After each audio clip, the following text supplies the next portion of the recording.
Welcome back to the Angry Man Podcast with Jason and Greg. So, Jay, as you know, during the day sometime, might be on a break, chilling, I'll peruse YouTube. I'll look through Google, search. I'll go to Twitter, Instagram. And sometimes I just run up on things that I'm like, man, that would be a great video. And so, as I was perusing, I ran into this video from Stephen A. Smith. And it's very interesting. I'm going to play it in a second, but you know, we've talked about this in the past in regards to Terence Crawford and Canelo Alvarez. I don't believe Canelo Alvarez has a lot to gain in facing Terence Crawford unless it's a huge paycheck, because we know what's going to be said after the fact, Jay. We know what's going to be said. If he beats Terence Crawford, he's going to hear that Terence Crawford was too small. We understand this. I saw somebody in the comment section of a previous video, the one that we did on Amir Khan. It's so interesting, Jay, because everybody is in the comment section talking about, oh, now we're taking the word of Amir Khan. Amir Khan, the man that's been in the ring with Terence Crawford and Canelo Alvarez, he doesn't have a say, yet you have a say sitting there from your couch. You know better than Amir Khan sitting on your couch versus him actually being in the ring with both fighters. That is amazing to me that people will actually form a sentence and say something like that. It's amazing. And I saw somebody else in the comment section, can't remember the name. They actually said that our video provided no insight and it was biased.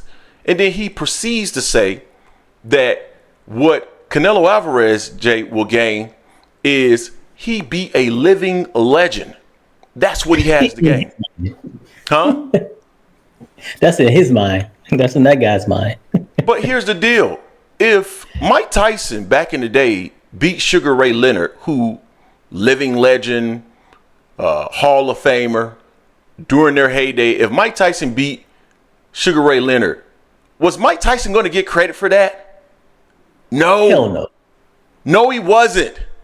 Like, that was the most idiotic statement I've seen in a long time. I couldn't believe he even said that. Had the nerve to talk about biased and made that comment and provide no insight, yet made that comment. You gentlemen, I cannot believe some of the things you say out of your mouths.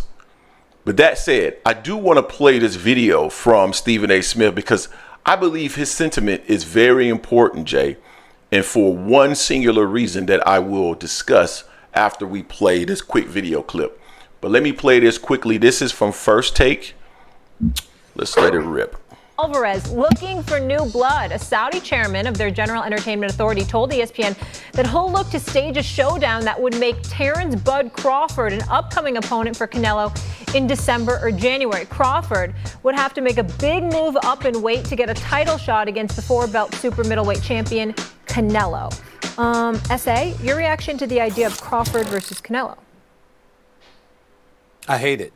I don't like it one bit. I think that Crawford is the best pound-for-pound fighter on the planet. I think that Canelo is one of those folks. But Canelo is fighting at 168, which means he's walking around heavier. And I appreciate Canelo Alvarez coming on this show, having me interview him last week before his victory over Munguia, which I knew would happen. I appreciate his honesty and his candor, but I was honest too. He knows what I want. I want what all boxing fans want.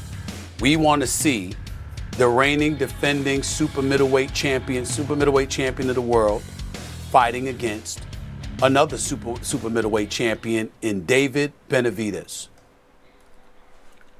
So, Jay, that statement there from Stephen A. Smith was important. Now, the video is actually a little old, and I'm surprised that I actually didn't see the video when it originally aired. But the reason why I thought it was important to do a video on this, because the sentiment is important from Stephen A. Smith. He hates the fight. With all due respect to Terence Crawford, he wants to see Canelo Alvarez in the ring with another super middleweight and David Benavidez. Now, the reason why his sentiment is important, Jay, is because Stephen A. Smith is on First Take. Millions of views. There were millions of casuals who got the opportunity to hear Stephen A. Smith say that. And his word is going to mean his word is going to mean something. So now with Stephen A. Smith making that type of comment, Jay, it's hard for me to envision that there are a lot of general casual boxing fans who would really be interested in this fight because their minds have been made up through commentary from Stephen A. Smith. You know what I'm saying? So Yeah. I don't believe that this fight has a lot of intrigue beyond a certain faction of hardcore boxing fans. And it'll be interesting if the fight is actually made if we see a lot of engagement relative to this fight. Jay, what's your thoughts on what Stephen A. Smith had to say? Yeah, I mean, I've always had a problem with it just because Bud would be moving up 3 weight classes, and Bud initially said they make weight classes for a reason, that he said he wouldn't do it.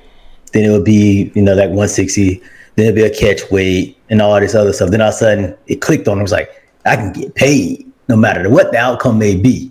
Not saying Bud is going in there to lose, but he knows he can get paid. That's Bud's objective. People say, "Oh, legacy." Nah, it's money. Y'all need to stop that. And to your point, and what Stephen A. regarding Canelo not really getting credit, he wouldn't get credit for this fight like he should if he were to fight. But if Bud was at 160, moving at 168 or something like that, that'd be totally different. Even when Bud going to 154 to fight Madrimov, and if he wins that, then he'll only be 2 weight classes away. But he's still coming up. He's only 1 fight removed from being at 147.